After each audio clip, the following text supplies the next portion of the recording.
Governor, thank you for joining us. How was your panel discussion? I mean, every time there's a panel that has more than two people, I'm sure it's hard to get everything in. What did you leave out?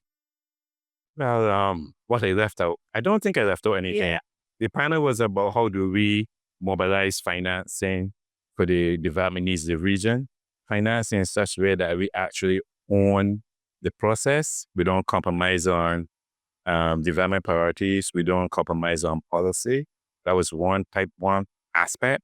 The other aspect is how do we de-risk investment so that we're able to channel private investment into the necessary areas. So I don't think we covered it in general. Yeah. And regarding the different conferences that you've attended with Afreximbank, I'm sure you have specific expectations of this particular one. What are your expectations given this particular sector? No, I think my expectations are the same for each one I've attended, probably attended 3 or so far, is that coming out of the different and the various discourse is actionable plan, and that something happens following that. We are very good at getting together. Not we Africa, I mean in general. You have many conferences and summits around the world, and not much often translate into something practical before the next one happens.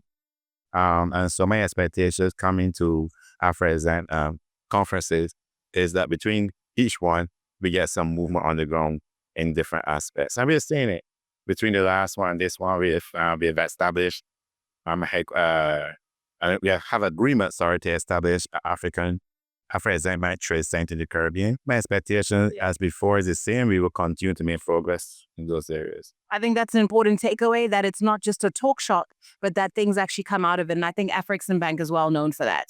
And then a special message from you to the outgoing Professor Benedict Oramah. It's his last run. What would you say to him in just a few words? Well, first of all, let me say I'm a very good friend of Professor Oramah.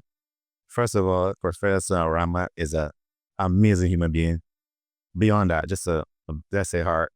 Then he is an exceptional leader. You can have plans and you can talk, but making the necessary tough decisions, sometimes against the ring, so to speak, to make something happen is truly phenomenal. It is because of Professor Oramah and his relationship that he's developed have been able to expand Afreximbank reach beyond Africa to the 6 diaspora, which includes the Caribbean. So within a short period, you have a headquarters in Barbados. You have an office in Barbados that serves the region. You have up to $3 billion for the region. There was a conference in Bahamas. There was something in Guyana. It's almost like a coming home because, growing up, we talk about Africa. I visit a few African countries. But this seems to be a real tangible effort for us to become part of the West African structure, the African diaspora. And I think without Professor Oramah, it would not have been possible. So my message, Professor Oramah, you've done an amazing job. You've left a legacy which I think is insurpassable. Anyone is awesome. You've left footprints that cannot be matched, an impact on people and lives beyond which you can imagine. So I wish him success in wherever he does next. But I'm sure it will continue to be as impactful as it has already been. Thank you very much, Governor. Thank you for your time. Governor, the Central Bank of Barbados. Thank you. Thank you very much.